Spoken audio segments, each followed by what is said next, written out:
So I remember sitting on the bathroom counter as the sirens are going off or whatever, and the lights just start to flicker, and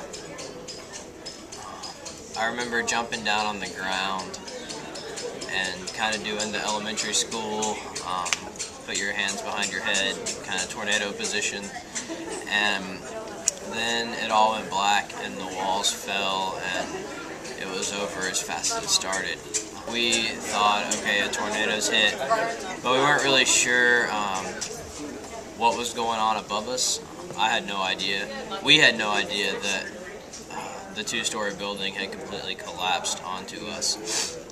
After praying and singing and talking to each other and holding each other's hands and just trying to get through it, after about 5.5 hours, they got me out, and then they got the last guy out shortly after they got me out.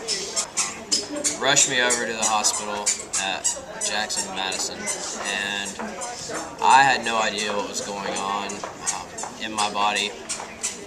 And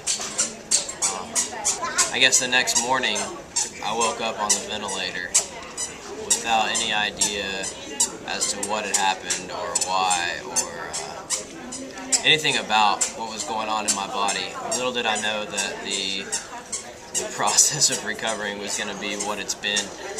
And they told me initially that I would have kidney failure, that my legs might have to be amputated, and that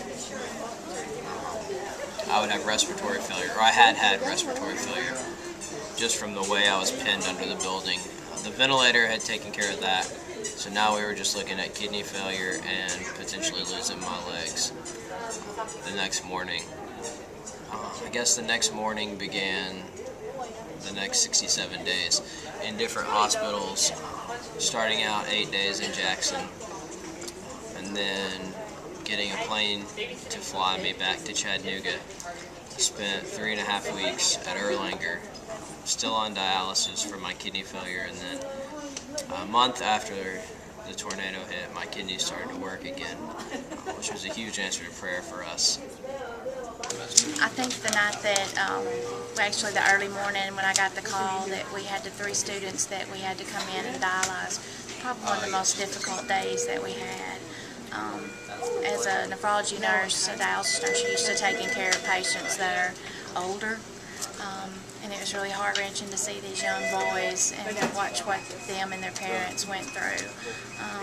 There were many a day that we all just kind of sit and cried when we would sit and listen to them talk to each other. And it was a rough time, but to see them get better, it was just really worth it. Then began the rehab process with my legs. 2 days after the tornado, they decided to go in and cut my legs open in 8 places because they'd swollen up so big just from the way that they were crushed. So they did that, and then a few weeks later, they closed them up back when I was in Chattanooga. And 1 month after the tornado, I moved to the rehab hospital in Chattanooga, where I began 5 weeks of rehab every day there, just trying to learn how to walk again. And then April the 11th, I got out of the hospitals. It was the first night that I slept not in a hospital for 9.5 weeks. And ever since I got out of the hospital, it's honestly been a battle. It's been recovery battles, just trying to get stronger and stronger. And I start to notice little things that happen just over time, different steps in the progress that are made, and it's really cool to, I guess, live through that and see the satisfaction and God healing you little bits at a time. I told my parents in the hospital that I wanted to tell the story, that God puts things in our lives for a reason, and this was definitely a story that He wanted to be told. And so I kind of made a commitment to myself and to the Lord that if I was given the chance to tell the story, I would. And I'm sure there's been times where I've missed opportunities, but for the most part, I've tried to tell people if they want to know or if they want to hear about it. God just gives you chances to open up and tell people about what He did and His grace and mercy and love. And it's really cool to, I guess, experience that firsthand in such a unique way. Who knows really how many people God has touched with what He did that night to our school. Through me and even through the 1,500 other people that were on campus that night.